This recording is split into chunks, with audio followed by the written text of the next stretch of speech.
महोदय ने प्रेजेंटेशन रखी।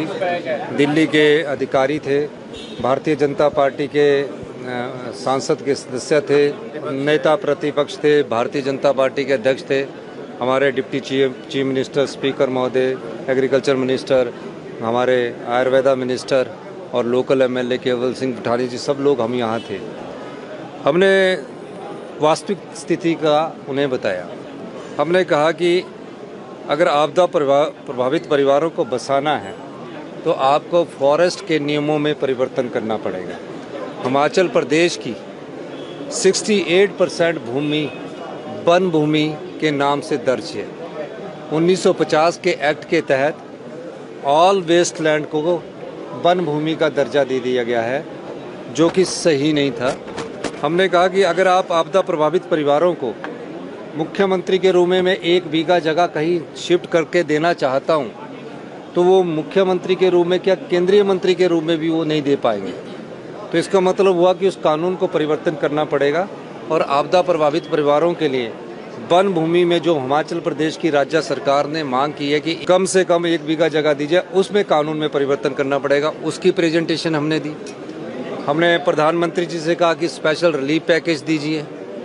स्पेशल रिलीफ पैकेज देने के हमारा तकरीबन अभी तक 5,000 करोड़ का आरंभिक अनुमान है और ये अभी 10 से 12,000 करोड़ पे जा सकता है। सेंटर की टीम्स आई है। तीसरी बात हमने की कि जब सहायता तत्काल ना मिले और 2 वर्ष बाद मिले, 2023 की जो पीडीएन ने आया 2 वर्ष, तो उसका कोई मूल्य नहीं रह जाता, औचित्य नहीं रह जाता है।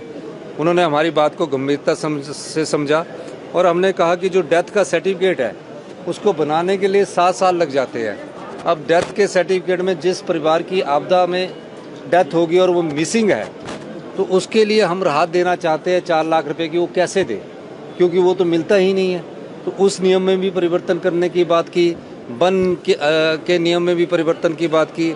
हमने कहा नदियों की ड्रेजिंग और माइनिंग अलग अलग डिफाइन की है। अगर हम ड्रेज करके नदी के किनारे रख देते तो नदी दूसरी तरफ हो जाती है। उसकी माइनिंग की भी परमिशन की हमने बात की। कुछ प्रशासनिक त्रुटियां थी।